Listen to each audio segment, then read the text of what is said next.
I don't think it's a coincidence that the things I am quote unquote obsessed with, and it probably looks like I'm obsessed with them from the external view, are the things that I have the most results in.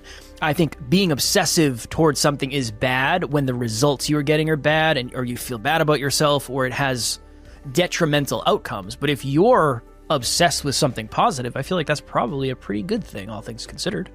In the past, people have said, Alan, you have OCD. And I playfully refer to it as OCE, Obsessive Compulsive Excellence. And what I mean by that is, I think obsession can be a good thing as long as it's something positive and constructive. Next Level Nation today for episode number 2075. Is being obsessive actually bad? Okay. No. Cool. As always, we love you and we appreciate you. Yeah, we'll see you tomorrow. So you heard a little bit in a previous episode this week, I'm getting a new car. Okay?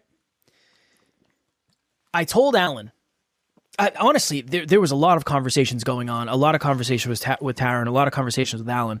And Alan and I were talking today, and I said, dude, I think the thing is, I was obsessed with lowering my car payment. Like, nice. Every single day, I was thinking of how can I lower my car payment? What can I do? Do I do that? Do I buy it? We had a conversation earlier in the month where I said, should I just buy the car now? Like, see how much that would be? Would that make the payment lower? Blah, blah, blah, blah, blah. There are certain things that I just get like obsessed with. For the longest time when we had the podcast studio, I was obsessed with making it just a little bit better. Yeah. Like the lights, I don't like the way that looks. Little bookshelf, TV. Little bookshelf, that's not good enough. TV, for chairs. Some reason. I still have those chairs in my basement. You know? Do? Yeah. Those things were the worst chairs ever. They were terrible, They were man. so uncomfortable. Yeah, they were. But that's all we could really afford, honestly, at the time. Like those were, we got those on like Amazon or Wayfair, and they were like the cheapest ones we could get. So it was. They what looked it was. nice. They did look nice, but they weren't, unfortunately. I do have an obsessive personality when it comes to certain things. Like once I get something in my mind, it's really hard for me to move to something else without finishing it completely. Nice. Yes, and there's certain, if I was to get a text message from a client, that would fuck this whole episode up for me. Because would anyone else notice? I don't know if anybody else would, but it would. My internal dialogue would be like, I would become obsessed with figuring out why they messaged me. If there's an open problem when I come to record, it screws me up because I'm obsessed with figuring out how to close the problem and fix the problem. But I think it can be a really good thing. The reason I got a new car is not because I needed one. It's not even genuinely necessarily because I wanted one. It's because I found a way to get a new car for cheaper than the car I had. And we're focused on saving money. What can I do for you? Nothing. I'm just pumped. Kids happy. That's a big deal. That's a huge it's win. A big 2025 BMW it's a for a lower payment. I mean, hey, strong work. Big win. Big win. Strong fucking work. Now, unlike most people who are just going to ball out of control on social media and they're not going to tell you that, that's why we did it. We didn't do it because I needed a new car. It was, if I can get my payment down $160 a month. Is it 4 seats or 2? 4 seats. 4-door. That bigger. thing was, that other fucking car was so impractical. I hated that thing, man. Well, luckily, no family, no kids, right? So I don't really need big back seats, but this is a full-size vehicle. Nice. So when we travel, anyone above 5'7" can be comfortable? Well, the back seats aren't massive, but yes. Yes. So the whole point of this is I have really, really been obsessed with saving money. And Alan has been obsessed with saving money. And because of that obsession, this whole thing ended up happening. And I think being obsessed, you can replace the word obsessed. Maybe you don't want to have the word obsessed. Having something that is always on your mind as an intentionality, cool, let's say that. I am trying to always think about how to save money. Let me figure out how to do that. I don't think it's a bad thing as long as it's constructive. Now, if I'm obsessed with spending money, that probably isn't ideal. I had a group of people that I grew up with, and that's loosely a group of people I grew up with. They loved fantasy football. I told you about this behind the scenes, Kev. And I was in this text message thread, this text message group, and they were all in it. And they all, every single year, would do fantasy football, and they were in there constantly. And I don't know, I mean, I do know why I was in there, because they would all get together, blah, blah, blah. And I think back then I probably didn't want to be left out or felt obligated to be in there. But I never have done fantasy football ever in my entire life. I watch football. I used to when Tom Brady, the Patriots, all this kind of stuff, New England. But I never really cared that much. And these people were obsessed with football. And I mean, they know every stat, every player, every team, every schedule, all of it. And I remember thinking to myself, if you guys, and again, this is going to come off dickish, but it is what it is. I don't know if I care anymore. I used to say this in my head. I think I actually told them too, because I was probably naive enough to actually give them that feedback. But I said, if you guys spent 1/10 of the time and effort building your own career as you do studying these other people's stats and careers, the amount of passion that you put into football and fantasy football, if you took that same passion, that same tenacity, that same consistency, and you put it into your career, you guys would be so much better off. And I was always trying to, I don't know, be a voice of reason, and that didn't go well at all. But my point is that you can be obsessed with things. We all are. People say you have an addictive personality. Human beings have an addictive personality. All human beings do. Read a book called The Molecule of More. It talks about dopamine, how addictive it is. TikTok is addicting. Instagram is addicting. YouTube is addicting as fuck. All these things, personal development can be addicting. So to me, if human beings have addictive personalities, and obviously that changes in frequency, intensity, density, duration, not all of us have the same level of addictive personality. I playfully joke, I said, I can't even do moderation in moderation. But the point that I'm making is, if you're intense and you have an addictive personality and you're obsessive, you just got to be really careful with what you choose. So I was obsessed with snowboarding and basketball, and I had to quit those things. I didn't have to. I chose to. And here's why. I was trying to get really good at snowboarding, and I was getting hurt. And basketball, pickup basketball, I would take it very, very seriously. I would be practicing drills. I wouldn't leave the court until 2 a.m. because I'm trying to hit a certain amount. So I would time myself and see how many. I would say, okay, Alan, you can't leave this court until you get 10 shots in a row without a miss within 30 minutes. And things like that. And it would be 10 shots in a row. And I'm not talking layups. I'm talking 10 shots in a row, running around, drills, my own me versus me under the floodlight. And I just realized, you know what, Alan, you're going to go out of fucking business. For sure. If you are out here under the floodlights at 2 a.m., no one cares if you're good at basketball. What are we doing? Well, you said something recently. You're like, yeah, I ran a time mile the other day, and I was like, you're a fucking idiot. Why are you running timed miles? Like, go grow the business. I had to delete that app. What are we doing? I had to delete the app. I downloaded it, and it was one of those free trials, and they're going to charge me in a week. Not only am I going to spend $80, but I'm not going to use this thing. And if I am going to use this thing, I'm going to be out there running. Listen, I choose your obsessions wisely. I think obsession is a good thing if you choose awesome stuff. So for me, being a great partner to Emilia, being a great CEO, being a great leader to the Next Level University team, being obsessed with coaching, training, and podcasting. I am so obsessed with coaching. I was on earlier with someone. We had a podcast pre-chat. I'm going on her podcast. She introduced, so Amy went on her podcast, Amy Lennius, shout out to you. And she talked me up, Amy did. And then she reached out to me and said, hey, can you come on my show? And she booked an hour on the calendar. I said, hey, is this a podcast pre-chat? She said, I want it to be half podcasting, and if it's okay with you, I'd love the other half to be coaching. I was like, let's do it. I took her through the metrics. I took her through the habits. I took her through the systems. I was in Google Sheets. I was rocking and rolling. We started on Zoom in this computer, and I said, hey, we got to switch over computers. Because when I get into coach mode, I mean, I'm going to come at you. And it's going to be, are you ready? She's like, I'm so pumped. She loved it. My point is, what you get obsessed with, if Kevin's obsessed with podcasting and you're not, and I'm obsessed with coaching and you're not, it's going to be really hard to compete with that person. Yep. And if you find what you're obsessed with, and some people out there might be saying, well, I'm not really obsessed with anything. And I've heard this 1,000 times, and I'm going to debate this live. Well, I don't want it to feel like work. It's better than work you hate.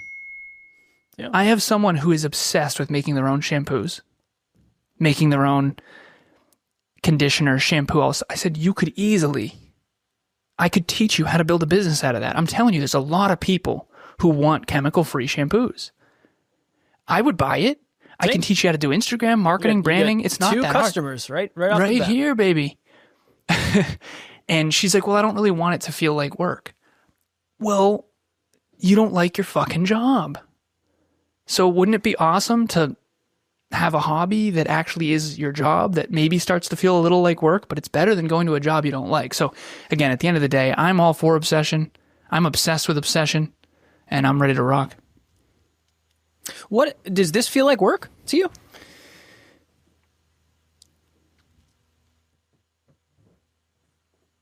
I do think that in the past it didn't.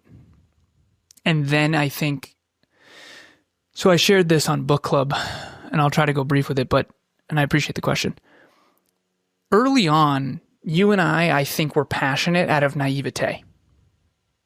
Personal development and self-improvement and mental health, and we're going to be holistic, and we're going to help people achieve their goals and dreams. And I think that we had a positive attitude. We had a really positive attitude. We were super optimistic and really positive attitude. Me more than you, but overall, you had a really good attitude too. And I felt like we brought a lot of enthusiasm. And I listened to a clip recently. Shout out to Odette, one of my clients. You saw it. She posted one of the masterminds from way back, the hyperconscious days. And we had such a positive attitude back then.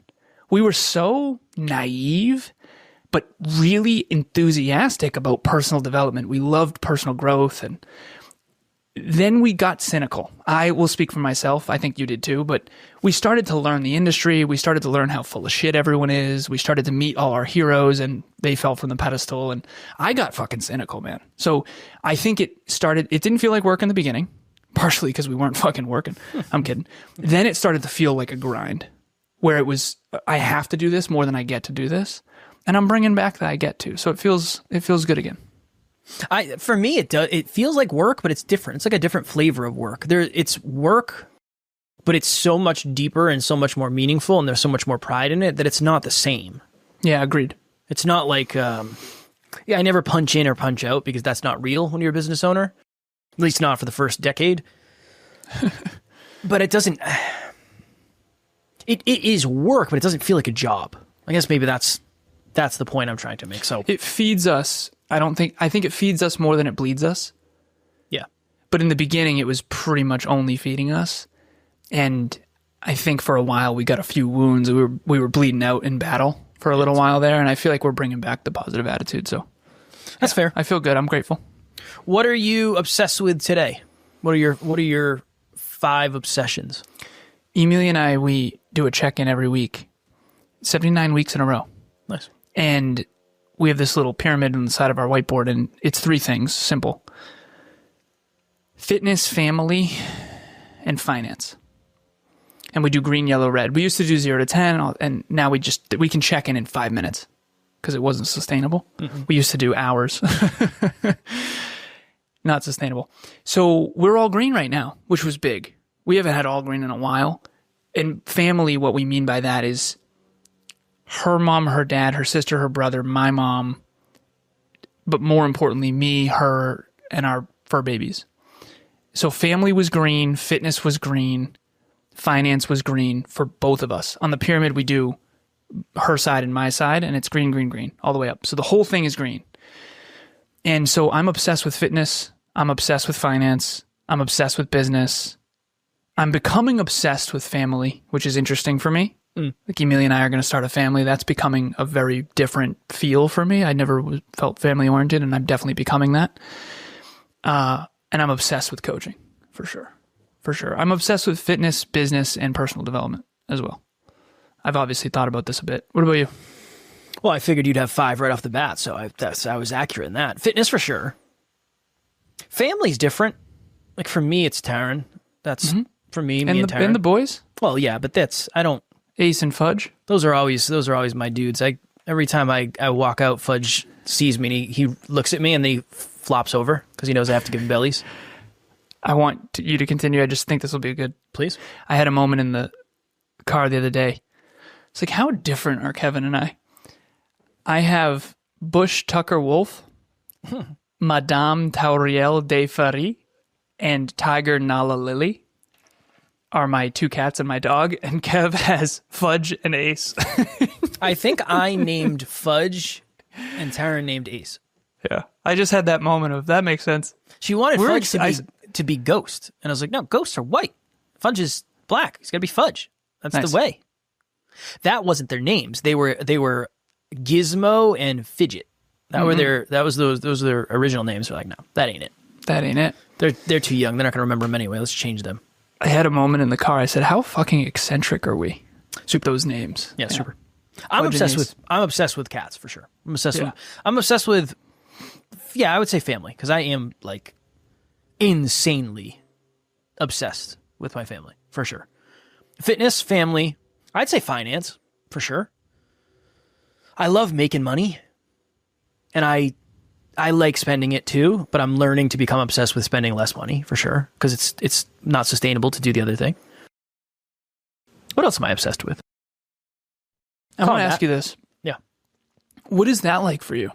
What? Because you've always been good at making it. You've always been really good at spending it. You've shifted that so much. The spending it. Honestly, it fucking blows. Yeah, it sucks. Yeah. I hate it.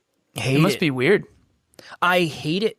Kev's coming to me. He's like, hey, man, I think I can get my car payment down by $200.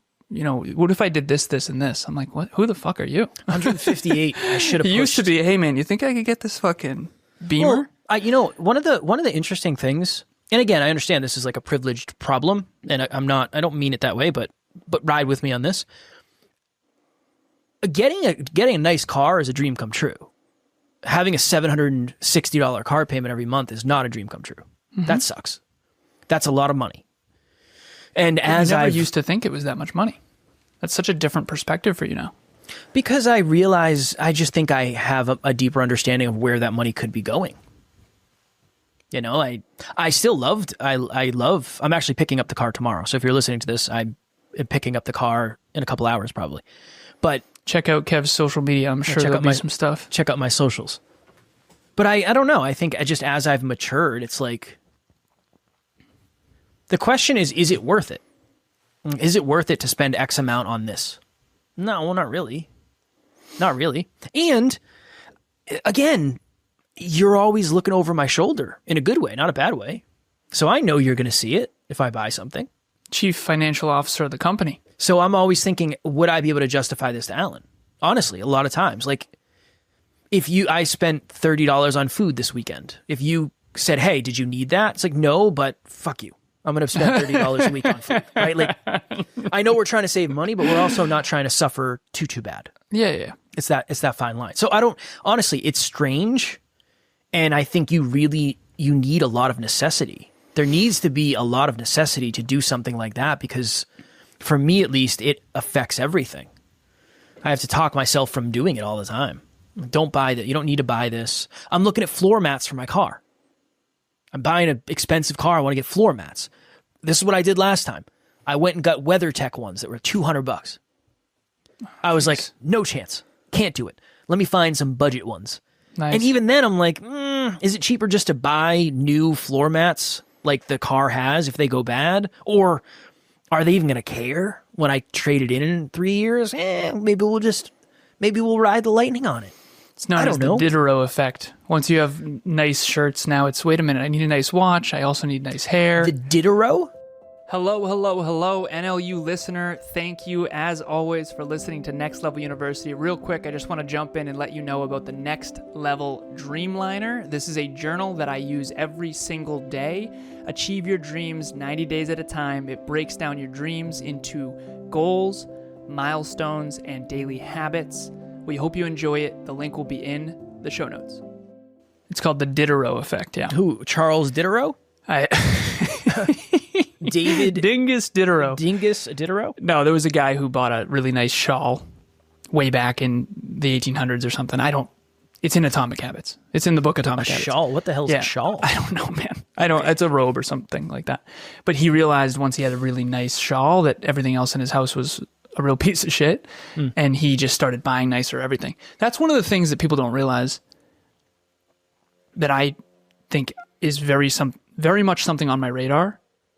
Once I get nice things, I have to be careful not to upgrade everything. You do. You have to be really careful. It's the word is conscientious. You're just a lot more conscientious than you used to be. Conscientiousness is, and you can look this up, ChatGPT, Google, it's the most correlated with business success. Success in general, career success. Like, and I'm just, again, it's going to seem like I'm picking on Kev, but I'm not. If I went to Kev 8 years ago and I talked to that man and I interviewed him to be a chief officer at Next Level University, there's no way I would hire you. Because you just weren't conscientious. What would you ask me? I wouldn't ask you. What would I ask you? I would sit down with you and I'd go through my sort of filter and I'd check in on a lot of stuff. I would start you out with something small and I would still hire you. And I know this is a weird conversation, but I love it. I would still hire you. I just wouldn't hire you as a chief officer. Let me explain why. You just weren't conscientious enough. You can't trust you 8 years ago with this company. You're going to drive this thing off a fucking cliff. For sure. I still might. Today, I still might. You definitely won't. But I never really understood this. There's that whole thing of with great power comes great responsibility. That's true. When you're building a business that's a multi-million-dollar business, you have a big responsibility. You can't just buy shit because you want to. It's so opposite of what people think. Well, that's why it's so you guys hard. grossed $1 million. You guys must be able to.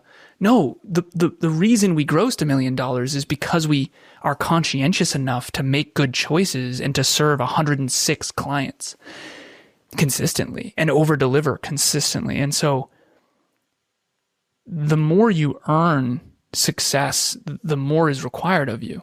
And I'm grateful because you and I told Kevin this off air. I said, we learned through hard knocks how to lead. Yeah.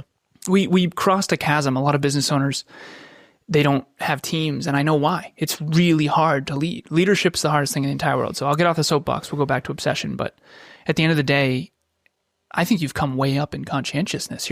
You're more organized. You're more disciplined. You're more intelligent. You'd be so proud of me if you saw my desk. Except, dude, don't ask. I got a box of pasta on my desk for some reason. I don't even know how this got here. I have a full box of That's penne how every rigate. good story starts. I don't even know how this got here. We were cleaning out one of the closets, and somehow this... Lenny and Larry's. We're not sponsored by Regano pastas or Lenny and Larry cookies. This episode sponsored by Lenny Ligaro Pasta. I am also obsessed, I would say, with...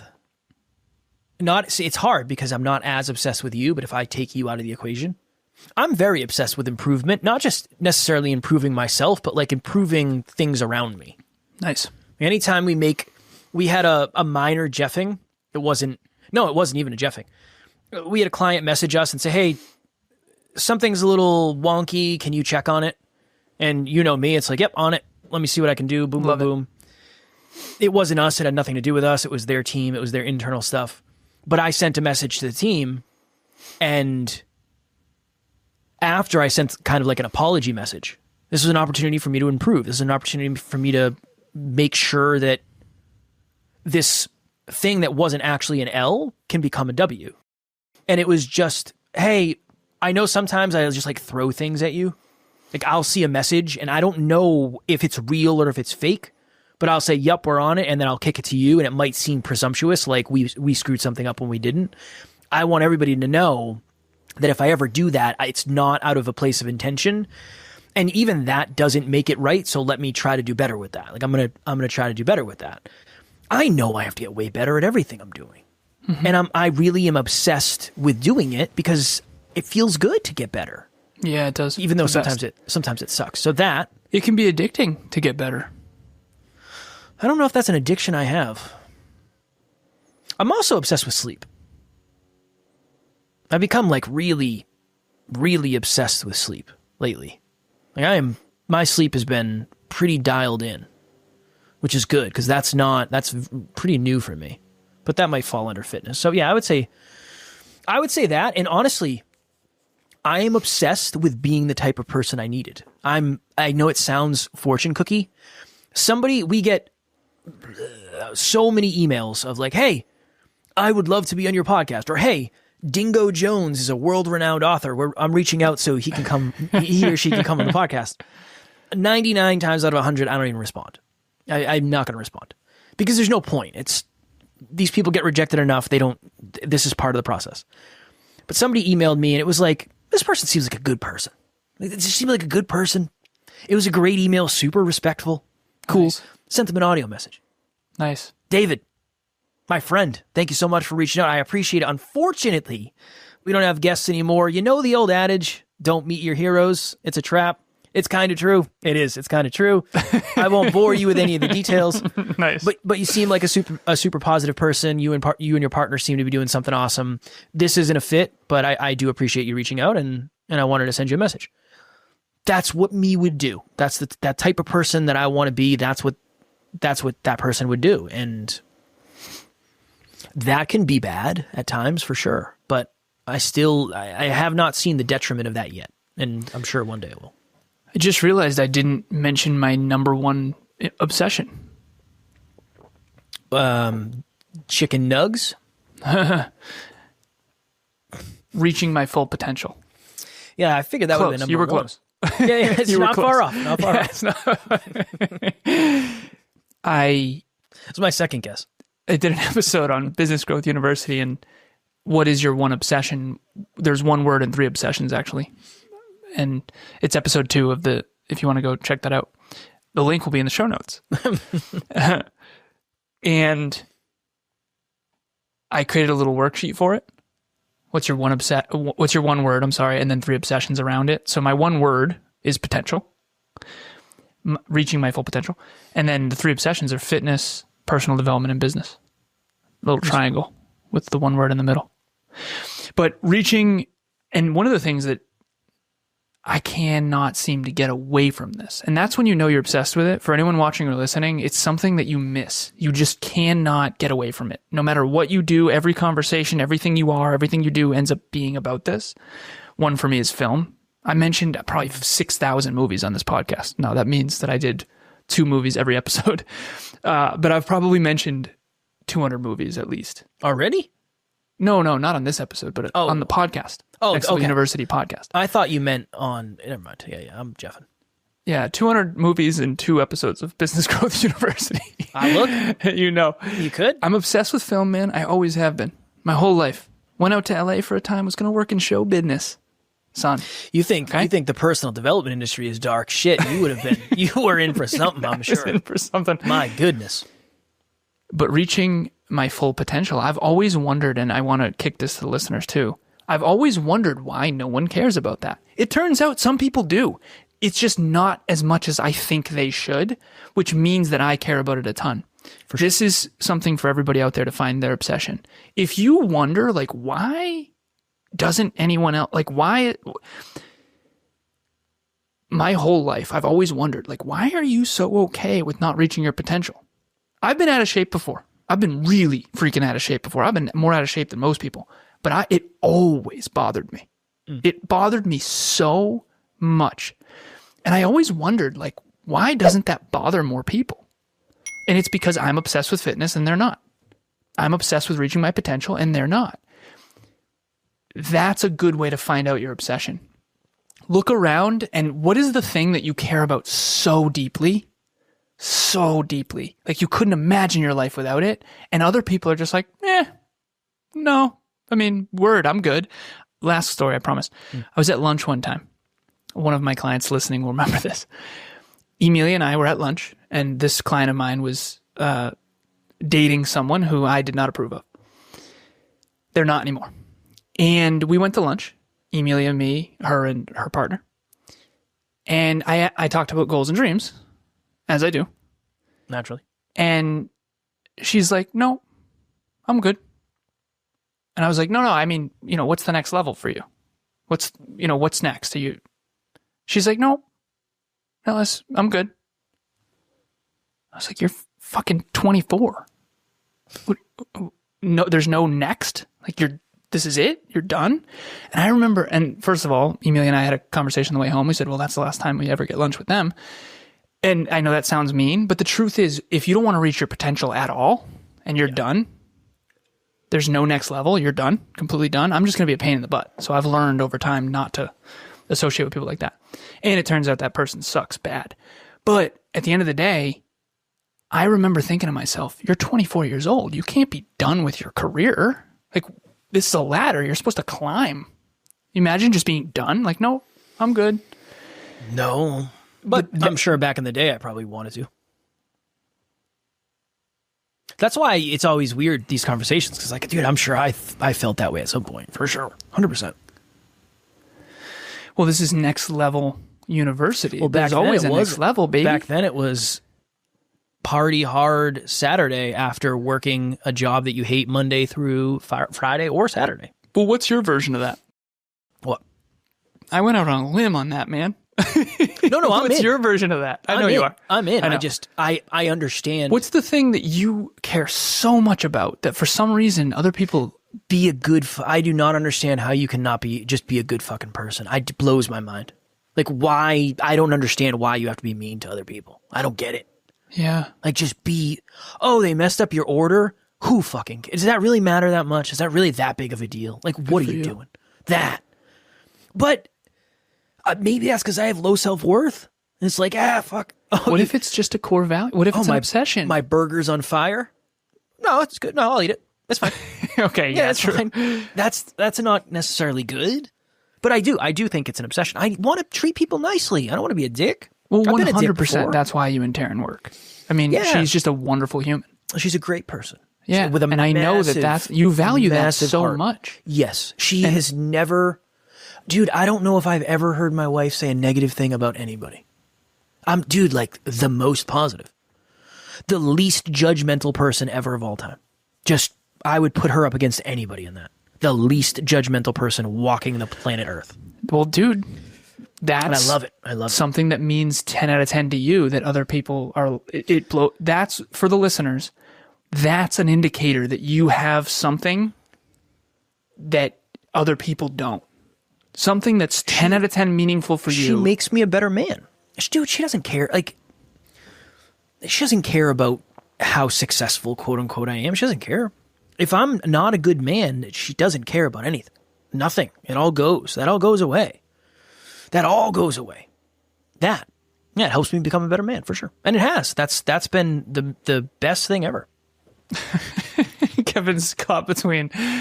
He has to be a really, really good person 24/7, 365 for his wife, and he has to be wildly conscientious and successful. I mess up. I mess up. I get stressed out. My state is... I'm not always bubbly. Kidding.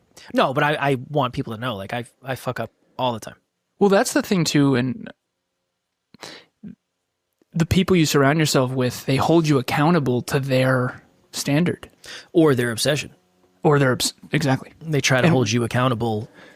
Yeah, to their standard of their obsession, which is that's where things get wonky. I think obsession hurts relationships if you're not careful. If it's not aligned, for sure. When we wanted to do this episode, you suggested it. I remember thinking obsession is a really good thing for success. It can be very dangerous in relationships. Yeah, especially in the wrong relationships. An obsession might as well be a core value that means 10 out of 10. I can't imagine a life where I'm not pursuing my full potential. And if you're around me, you're either pursuing your full potential or I'm counting the seconds to leave because it's who I am. Well, it's you. If you can't be yourself, that's like I have a gym enemy now. It's awesome. It's really good for me. It's really good. It's a really good practice for me. Dude's toxic. I can't fuck with you, man. Nope. Won't do it. I talk to a bunch of people in the gym. I will take my AirPods out. If he wanted to fight, I would. Yeah, fuck yeah. He doesn't want to fight me. Come on. Sorry, he's 60. You don't want to... Come on. I know you think he thinks he's very badass, but he's not. I know you've been to jail. I don't care. And that's not a flex, sir. Cool, man. Strong work. But I'll strong work. You've been to jail. Yeah, strong work. My whole family's been to jail. So like, whatever, man. Cool. Like I know what that's like. You want to compare notes. I love it, man. This is good stuff. Real us is coming out right now. Yeah, for sure. I've got awards on my wall. Kevin's, talking about this guy who's been to jail. I love it. If any of my family is listening, I do love you. And some of you have made bad decisions in the past, just like I have, just not maybe to the same degree. That's all. But he's not a good person. And I feel I cannot talk to this person or be associated with this person. I'm not interested. Good for not you, interested. man. It's called standing for something. That's a really big step for me because my big fear is disappointing men.